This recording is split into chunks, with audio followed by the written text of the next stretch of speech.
औरतों को जूती की नोक पर रखने वाला मर्दों से भरा ससुराल। एक दिन शाम में संभव फोन पर गांव में रह रहे अपने बड़े भाई से कॉलेज की बातें कर रहा होता है।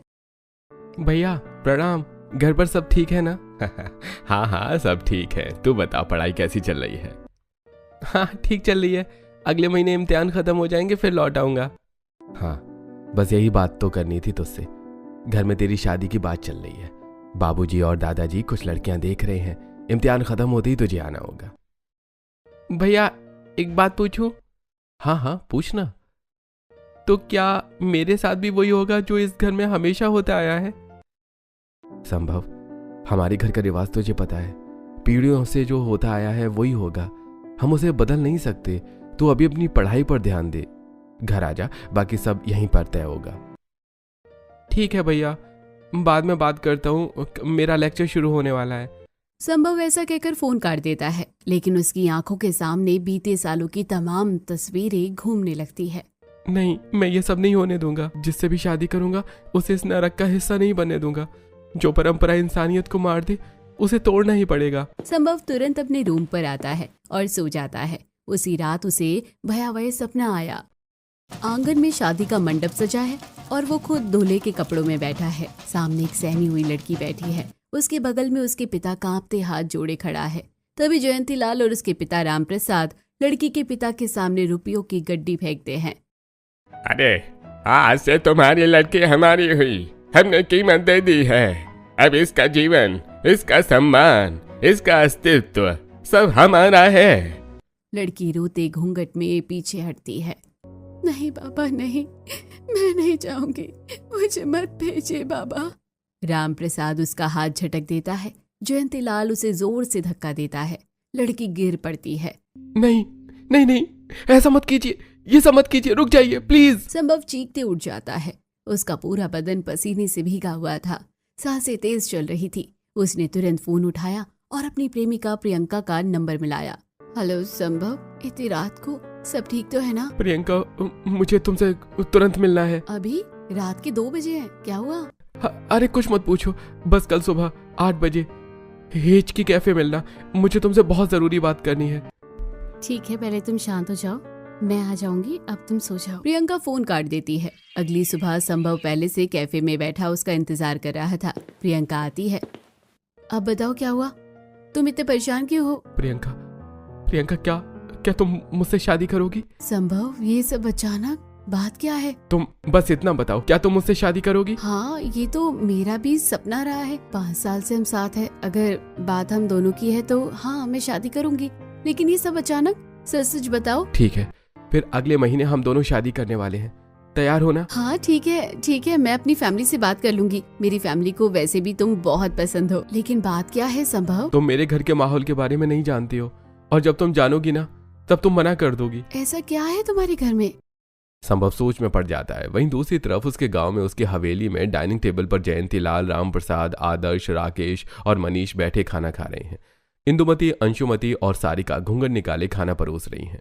पिताजी, वो अलवर वाली जमीन का क्या हुआ? अरे हाँ बेटा, उस जमीन को तो मैंने फाइनल करवा लिया है। पिताजी, संभव के रिश्ते की बात भी करनी है। अगले महीने उसके इम्तिहान खत्म हो जाएंगे, फिर हम उसकी शादी के बारे में सोच सकते हैं ना? एक और लड़की इस नरक के दलदल में आना चाहती है। मैं तो भगवान से दुआ करती हूँ कि किसी भी लड़की को इस दलदल में ना आना पड़े। हाँ, हम तो अपनी नरक की जिंदगी काट ही रहे हैं। वो जो लड़की आएगी उसका जीवन भी ऐसा हो ही जाएगा। हम तो किसी दुश्मन को भी ऐसा जीवन नहीं देना चाहते। तुम लोग क्या बकवास कर रही हो?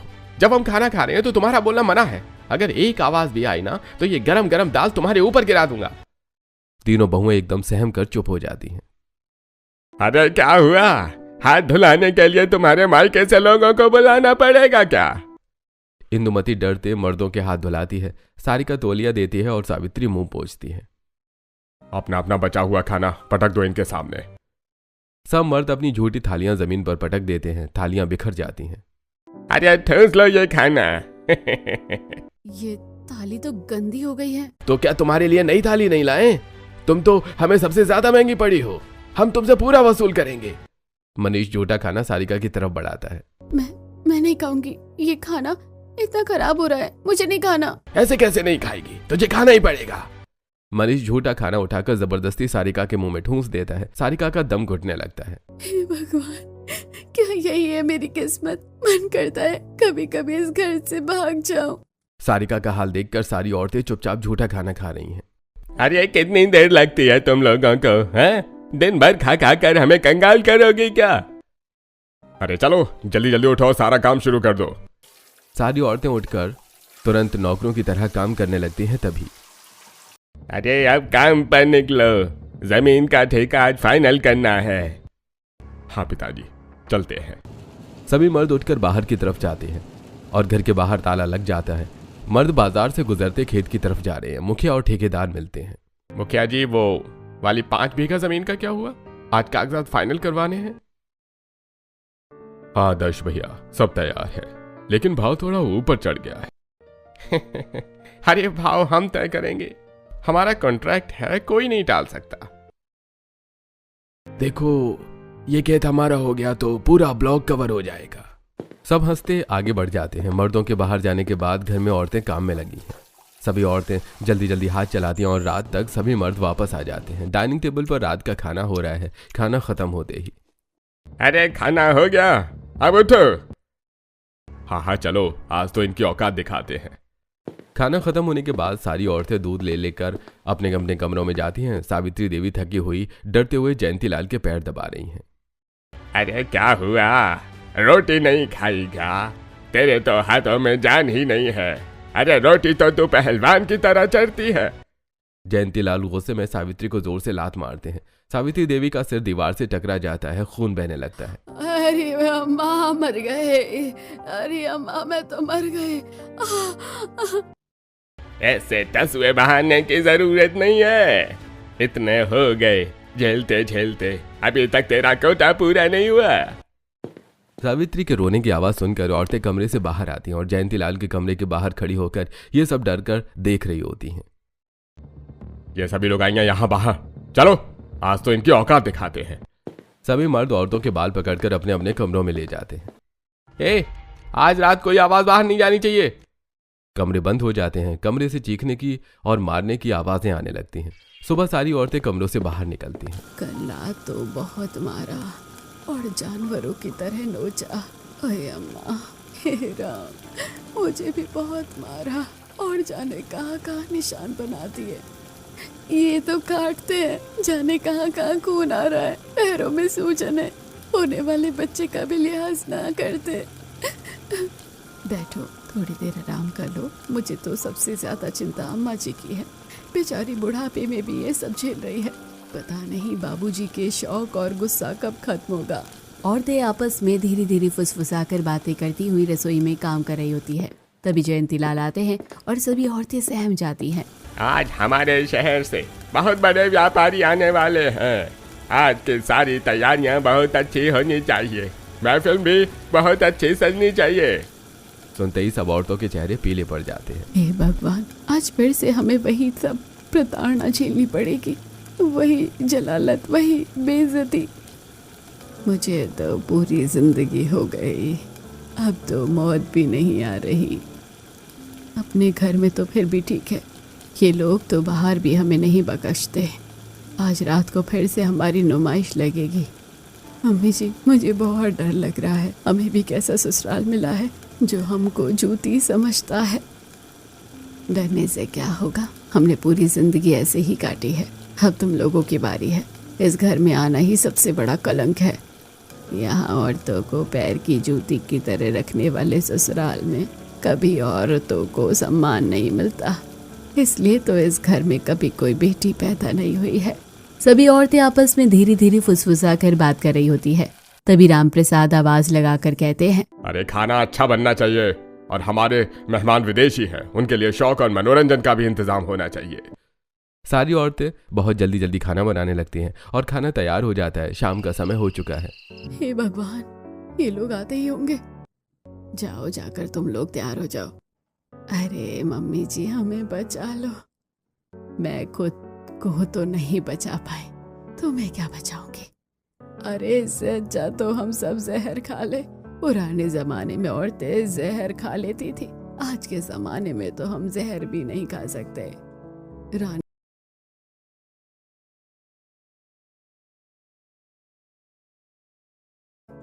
रानी पद्मावती ने भी यही किया था ना, काश हम भी कर पाते। सभी औरतें जल्दी जल्दी तैयार हो जाती है। तब तक घर के मर्द फिर से आ जाते हैं। अरे क्या हुआ, तुम लोग आज तैयार नहीं हुई क्या? आज क्या फिर से तुम्हारी खाल मलाई मांग रही है, हैं? सावित्री जा जाकर तू भी तैयार हो जा, आज तेरी भी बारी है। अरे मेरी उम्र का लिहाज तो करो। अरे उम्र तुझे औरत से आदमी थोड़े ना बना देगी। है तो तू औरत ही, है तो हमारे पैर की जूती ही, है तो मेरे खेलने का सामान ही। अभी विदेशी मेहमानों का मन बहलाना और रात में बिस्तर में मेरा। जा जाकर तैयार हो जा। सावित्री सहम कर तैयार होकर आती है। अब बढ़िया लग रही है। आज ध्यान रखना, कोई भी गलती नहीं होनी चाहिए। अगर गलती हुई तो इससे हमसे बुरा कोई नहीं होगा। रात तक सभी विदेशी मेहमान आ जाते हैं। औरतें उन्हें खाना परोस रही हैं। अरे भाई जयंती लाल, खाना पीना तो होता रहेगा, हमारे मनोरंजन के लिए क्या इंतजाम है? अरे सर, आप लोगों को ये लोग नहीं देख रही हैं क्या? एक से बढ़कर एक खुशनुमा चीज है ये। अरे भाई लेकिन ये तो आप सब लोगों की बहू है ना, तो फिर ये लोग हमारे सामने? अरे ये सब हमारी खरीदी हुई है, ये सब हमारी जागीर है, ये सब हमारे ही काम करेंगी। इनका फर्ज है ये सब करना। हमने पैसे देकर खरीदा है इन्हें। अरे ये लोग आपका दिन बनाएंगे आज, आप लोग खाना खाइए। सही कहा आप लोगों ने। औरतें चाहे जो भी हो, खेलने की चीज ही होती है। अरे और ये सभी तो हमारे पैरों की जूतियां हैं, हम लोग जैसे चाहे वैसे इन्हें इस्तेमाल कर सकते हैं। परिवार के सभी मर्द मेहमानों के साथ ऐसी ही जलालत भरी बातें करते खाना खत्म करते हैं। और खाना खाने के बाद, अरे भाई लोग, अब खाना हो गया, चलिए महफिल सजाई जाए, आज तो पूरा मूड है। वो नीचे जमीन पर मोटे गद्दे बिछा देते हैं। हाय लोगाई, इंदुमती तू जाकर हमारे लिए पीने का इंतजाम कर। आज खुश कर दियो, और देख गिलास अच्छे से भरे हो, वरना आज तेरी खाल और कपड़े दोनों उतार दूंगा। इंदुमती घबराकर शराब के गिलास भरकर लाती है। तभी महफिल से गाना बजने लगता है। आई चिकनी चमेली चुपके अकेली पौआ चढ़ा के आई, आई चिकनी चमेली चुपके अकेली पौआ चढ़ा के आई। अरे वाह, अरे भाई जयंती लाल, कुछ नाच गाना शुरू कराइए, दिखाओ क्या कमाल है। तुम्हारी ये जागीर औरतें, जिन्हें आप लोग अपने पैरों की जूती कहते हैं। हाँ हाँ जरूर। अरे ओ मनूस लगाइयो, कानों में तेल डाला है क्या? सुनाई नहीं दिया? अरे तो करिया, आज की रात तो तू रंगीन बना, चल नाचना शुरू कर। अरे ओ लोगाई, तुझे क्या तेरे मायके वालों से न्योता दिलवाऊं? चल अपने पैर चलाना शुरू कर। घर के मर्दों की बातें सुनकर औरतों को शर्मिंदगी होती है, लेकिन डर के सभी औरतें डरते नाचने लगती हैं। मेहमान पैसे उड़ा रहे हैं। अरे क्या हिचके जा रही है? हाँ, पैर तो हिला रही है जैसे बूढ़ी गाय। अरे नाचो। अरे ना तो कमरे में तुम मजा दे सकते हो ना बाहर। रुको, तुम लुगाइयों का इंतजाम हम करते हैं। हाँ? अरे और रामू कहाँ मर गया? ले आ जंजीरें। अरे और रामू, जंजीरें लेकर आ जल्दी, आज इन्हें इनकी औकात दिखानी है। नौकर जंजीरें लेकर आता है। बहुओं के पैरों में जंजीरें कसकर बांध दी जाती हैं। अब देखते हैं तुम्हारे पैर कैसे रुकते हैं। अब तुम इन जंजीरों के साथ नाचो, वरना आज रात को और मजा चखाएंगे। अरे नाच बसंती नाच, अरे तेरी जंजीर मेरे साथ में है, जब तक पैर चलेंगे तेरे तब तक तेरी जान बची रहेगी। जयंती लाल का डायलॉग सुनकर सभी मर्द लोग जोर जोर से हंसने लगते हैं। फिर सभी मर्द जंजीरें पकड़कर खींचते हैं। औरतें जंजीरों के साथ लड़खड़ाते नाच रही हैं। पैसे उनके चेहरे और शरीर पर लुटाए जा रहे हैं। अरे देखो, पैसे गिर रहे हैं। इतने पैसे तो इन लोगों ने कभी जिंदगी में भी नहीं देखे होंगे, तभी तो हम जैसे मर्द इन लोग औरतों को खरीद सकते हैं। क्या औरतें हमारे लिए केवल एक मजे की चीज है, इससे ज्यादा कुछ नहीं। सभी औरतें शर्मिंदगी से मजबूरी में नाच रही होती हैं। अचानक मनीष उठ खड़ा होता है। अरे ये क्या, नाच तो ठीक से नहीं आ रहा, लगता है आज इनकी कमर टूट गई है, इसे तो खुशनुमा बनाना पड़ेगा। मनीष पूरी बोतल सारिका के ऊपर उड़ेल देता है। शराब उसके कपड़ों और शरीर पर बहने लगती है। ये लोग क्या कर रहे हो आप लोग? तुम्हारी हिम्मत कैसे हुई यहाँ पर जबान खोलने की? चुपचाप नाच, वरना तेरी इज्जत को भी हम यहीं नचा देंगे। एक तरफ हवेली में सभी मेहमानों के साथ घर के मर्द जोर जोर से हंस रहे होते हैं, वहीं दूसरी तरफ संभव प्रियंका के साथ शादी करके दिल्ली एयरपोर्ट आ जाता है। धत तेरी की हम लोग तो खाली हाथ ही घर जा रहे हैं। क्या मतलब है तुम्हारा? इतनी सारी चूड़ियां तो पहन रखी हैं तुमने हाथों में। अरे बुद्धू, अच्छा सुनो ना, घर में सबके लिए कुछ अच्छी चीजें ले लेते हैं ना। तुमने बताया था ना भाभी लोग हैं, सबके लिए कुछ कुछ ले लेते हैं। हाँ ठीक है, ले लेते हैं। दोनों बाजार से शॉपिंग करते हैं। प्रियंका खुशी खुशी साड़ियां, मिठाई और छोटे छोटे गिफ्ट्स खरीद रही है। भाभी लोग देखकर कितना खुश होंगी। ये भगवान घर जाकर क्या होगा, ये इतनी खुश है। प्रियंका खुशी खुशी बाजार से सामान खरीदती है और टैक्सी में बैठकर दोनों गांव आते हैं। वहीं उसी समय घर में महफिल जोरों पर है, गाना बज रहा है, सभी औरतें जंजीरों में बंधी नाच रही हैं, मेहमान पैसे उड़ा रहे हैं। वाह भाई वाह मजा आ गया भाई आज तो। उसी समय अचानक सारिका थककर गिर जाती है। अरे ओए, गिर गई? अरे लगता है तेरी खाल तो बहुत मांग रही है, हैं? आज रात को तेरी खाल को ही मार दूंगा। अरे भैया, ये तो हमारी जागीर है हमारी पैरों की जूती, इसीलिए पैरों में गिर जाती है। हवेली में मर्द हंस रहे हैं। तभी बाहर गाड़ी की आवाज आती है। संभव और प्रियंका खुशी खुशी घर के मुख्य द्वार पर पहुंचते हैं। प्रियंका हाथों में गिफ्ट्स लिए है। अरे वाह, कितना सुंदर घर है। भाभी लोग कहाँ हैं? प्रियंका अंदर घुसती है और देखती है घर की औरतें जंजीरों में बंधी नाच रही हैं, मेहमान पैसे उड़ा रहे हैं, शराब उड़ेली जा रही है। ये क्या हो रहा है? प्रियंका अंदर मत आना, रुको, तुम बाहर रुको, मैं तुम्हें सब समझाता हूँ। अचानक संभव को प्रियंका के साथ शादी के जोड़े में देखकर घर के सभी मर्दों के होश उड़ जाते हैं। ओए संभव, तुझे तो बाहर पढ़ने के लिए भेजा था ना, ये तूने क्या किया? अरे क्या तुझे इस हवेली का रिवाज नहीं पता? तूने घर की इज्जत मिट्टी में मिला दी। हमारे घर में औरतें खरीदी जाती हैं, ब्याही नहीं जाती। लगता है हमारे भाई ने दिल लगा लिया है। हाँ, क्या तू भूल गया? औरतें पैरों में जूती की तरह पहनने के लिए होती हैं, दिल लगाने के लिए नहीं। औरतों को सिर पर चढ़ाना हमारा रिवाज नहीं है। घर के सभी मर्द गुस्से में उठते हैं, संभव को धक्का देते हैं और तभी संभव, तूने हमारी परंपरा तोड़ दी, आज तो जिंदा नहीं बचेगा। जयंती लाल पहले संभव को जोरदार थप्पड़ मारते हैं। तो हमारा खून नहीं है। राम प्रसाद भी संभव को थप्पड़ मारते हैं। निकाल दो इस हरामी को। आदर्श, राकेश और मनीष भी बारी बारी संभव को थप्पड़ और धक्के मारते हैं। संभव का मुंह लाल हो जाता है। रुकिए, आप लोग मेरे पति के साथ ऐसा नहीं कर सकते। आप लोगों की हिम्मत कैसे हुई मेरे पति पर हाथ उठाने की? अरे देखो, नई नई लुगाई बनी है और अभी से जुबान चलने लग गई।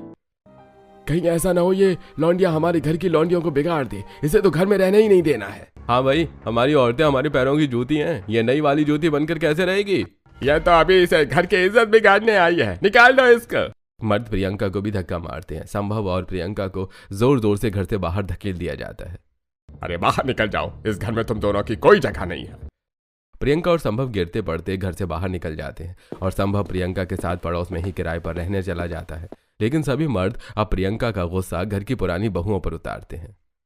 अरे नई वाली तो भाग गई, अब तुम लोगों को दिखाते हैं घर की औरत जूती बनकर कैसे रहती है। मर्द औरतों को और जोर से नचवाते हैं, शराब उड़ेलते हैं, पैसे नहीं अब गाली देते हैं और पूरी रात नाच गाने के बाद अरे भाई हम थक गए हैं, सोने चलते हैं। अरे हाँ हाँ चलिए, सभी लोग मेहमानों को अपने अपने कमरों में लेकर जाओ। सभी मर्द मेहमानों को कमरों में ले जाते हैं और सारी औरतों को धक्के मारकर बाहर निकाल देते हैं। हम लोग कहाँ सोएंगे? कहीं भी मरो, रसोई में पड़ी रहो, पर हमें परेशान मत करना।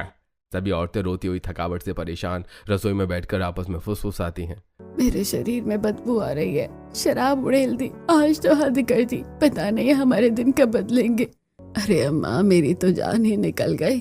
अब इस बूढ़ी हड्डियों में इतनी ताकत नहीं है कि पहले की तरह नाच गाना दिखाया जाए और फिर उनके बिस्तर गर्म किया जाए।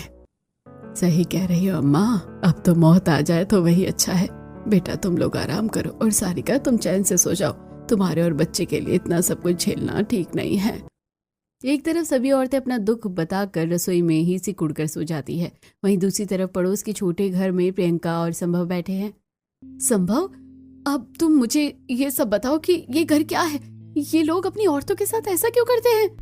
प्रियंका, यही हमारा घर का रिवाज है। औरतें यहाँ पैर की जूती समझी जाती हैं। मैंने तुम्हें इसलिए नहीं बताया था क्योंकि डर था कि तुम डर जाओगी। अब इस घर के रिवाजों को बदलना पड़ेगा।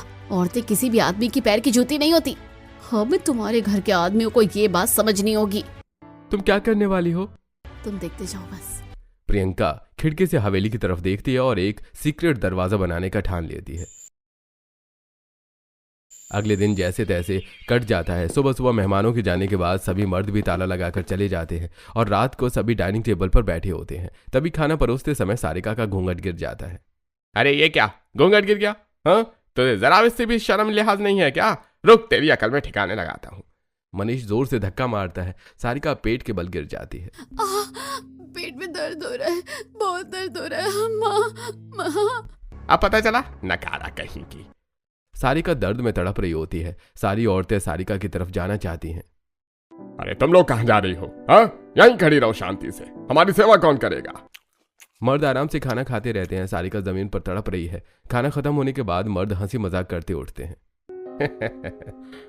चल आ जाने दो, आज मुझे तेरी जरूरत है। ओए मेरी लुगाई, तू कहाँ जा रही है? तू भी चुपचाप मेरे साथ कमरे में चल। और क्या तुझे न्योता देना पड़ेगा? है क्या तुझे मर्द की जरूरत नहीं पता? अरे लुगाई, अब तू कहाँ चली? चल सीधे कमरे में। बाकी के सभी मर्द अपनी पत्नियों को लेकर कमरे में चले जाते हैं। आधी रात तक सारिका वहीं पड़ी रहती है। वो रोते रोते बेहोश हो जाती है। उसकी हालत बहुत खराब हो जाती है। पूरा फर्श खून से भर जाता है। तभी आधी रात को आदमियों के सोने के बाद चुपके से सारी औरतें कमरे से बाहर निकलती हैं। उठो सारिका, उठो। रुको तुम, मैं तुम्हारे लिए पानी लेकर आती हूँ। मेरा बच्चा, मेरा बच्चा। ये लोग इस घर में भी किलकारी नहीं गूंजने देंगे, क्योंकि अगर बच्चे हो गए तो ये अपनी मनमानी हमारे साथ कैसे कर पाएंगे। इन्होंने यही सब इंदु भाभी के साथ किया और यही मेरे साथ भी, और अब तेरे साथ भी। चलो उठो सारिका। वो सारिका को उठाकर बैठाते हैं और पानी पिलाते हैं, लेकिन मिसकैरेज की वजह से खून चारों तरफ फैला हुआ है।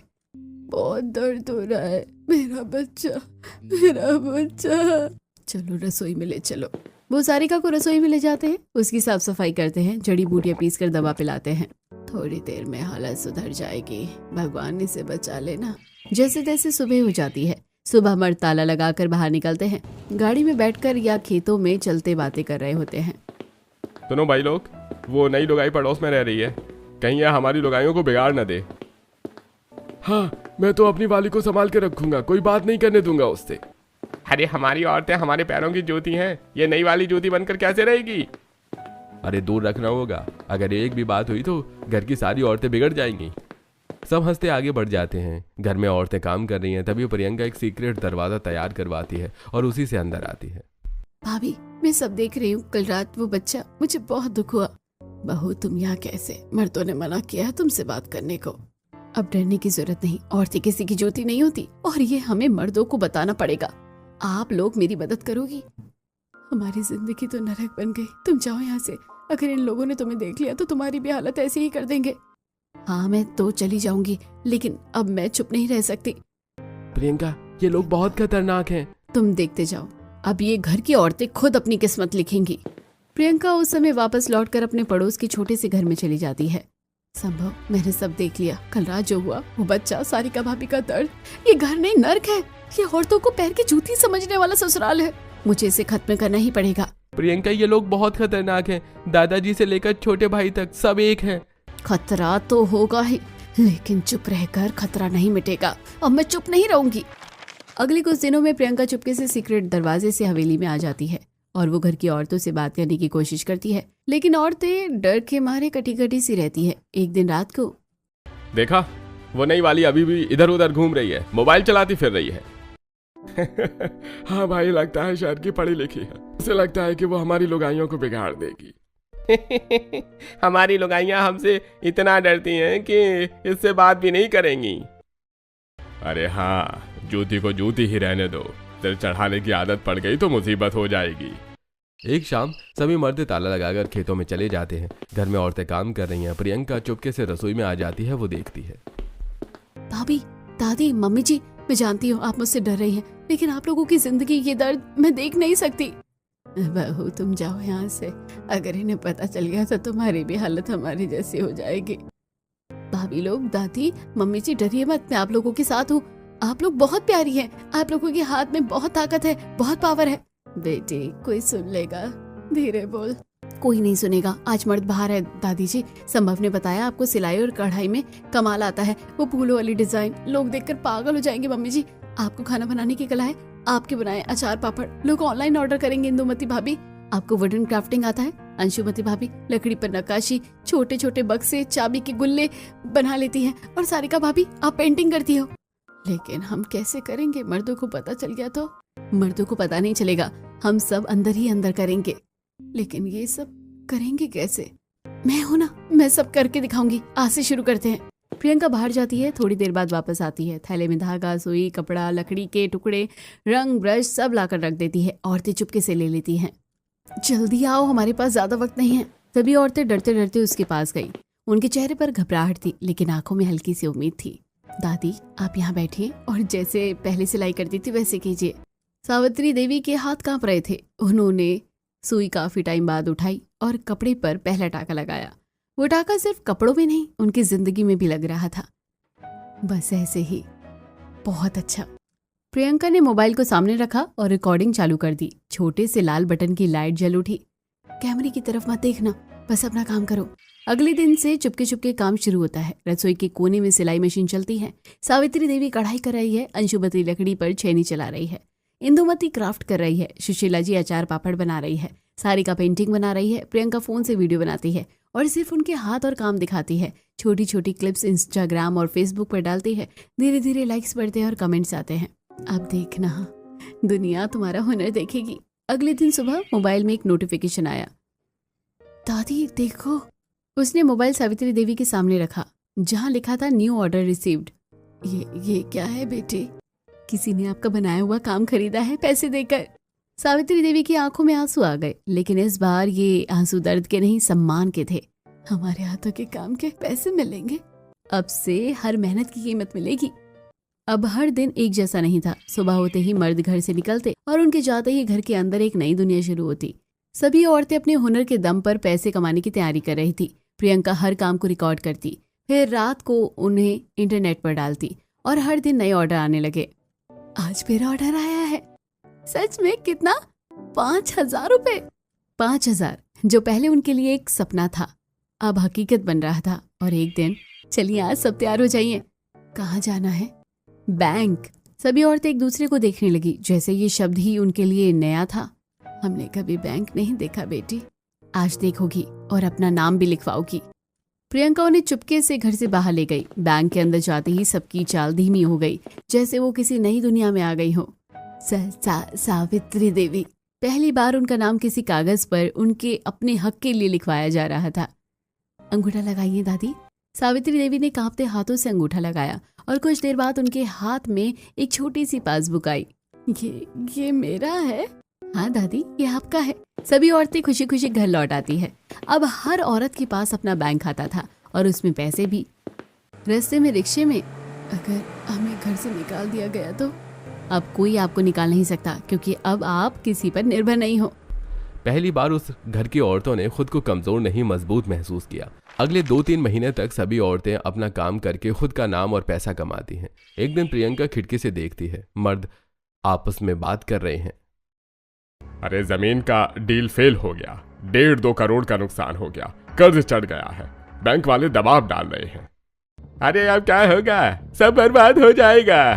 तभी संभव प्रियंका को बताता है, इनका बहुत बड़ा नुकसान हो गया है, 1.5-2 करोड़ डूब गए। ये लोग अब बहुत चिंता में डूबे हैं। अब लोहा गर्म है, अब हथौड़ा मारने का समय आ गया है। अगले दिन मर्द चले जाते हैं। प्रियंका औरतों के पास आती है। सब रसोई में इकट्ठी हैं। देखो सब, मैंने सबके बैंक अकाउंट खुलवा दिए हैं। अब आपके अकाउंट में पैसे आ चुके हैं। पैसे हमारे खाते में किसने दिए? दादी, सारे पैसे आपकी मेहनत के हैं। जरा देखिए इस फोन को। आप पांचों के खातों में 10-10 लाख रुपए हैं, आपकी मेहनत के।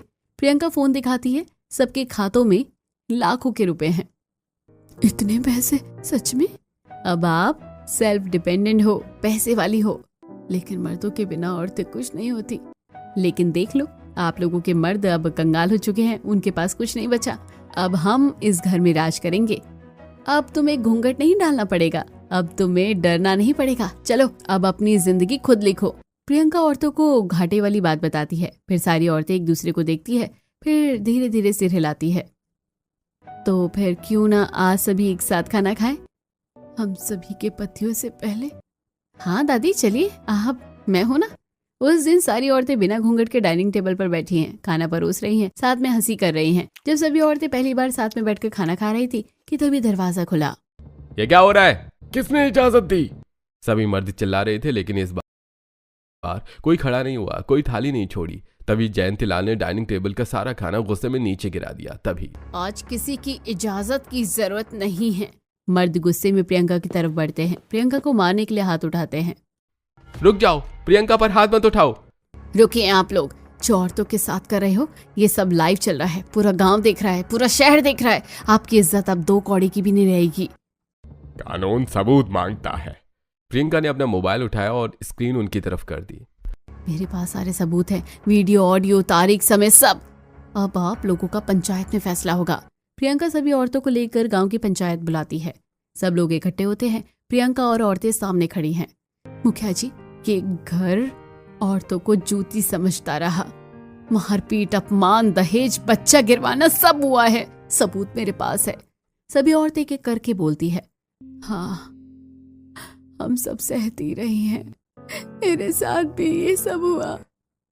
इन्होंने हमारे बच्चे नहीं होने दिए थे। रोज मारपीट होती थी।